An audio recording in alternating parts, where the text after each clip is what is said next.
రాబోయే 27 ఆగస్టు 2025 బుధవారము నుండి గణపతి నవరాత్రులు ప్రారంభమవబోతున్నాయి. అయితే ఈసారి గణపతిని ఎన్ని రోజులు కూర్చోబెట్టాలి, ఎప్పుడు నిమజ్జనం చేయాలి అని చెప్పేసి అడగడం జరుగుతుంది. చూడండి, ఈసారి సంపూర్ణ చంద్రగ్రహణం రాబోతుంది.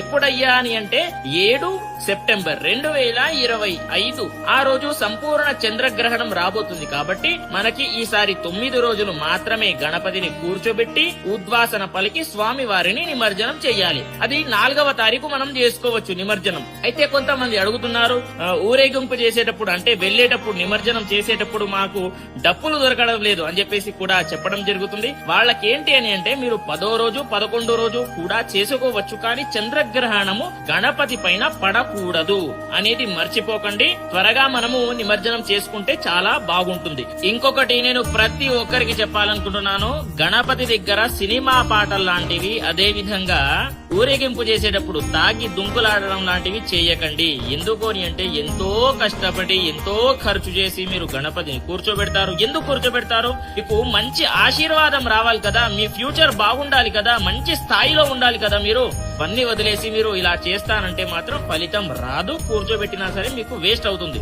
మీరు ఎంజాయ్ చేయడానికి చాలా ప్లేసెస్ ఉన్నాయండి, ఇక్కడ ఎంజాయ్ చేయకండి, మన సంస్కృతిని కాపాడండి అనేటటువంటిది ప్రతి ఒక్కరికి కూడా తెలియజేయండి.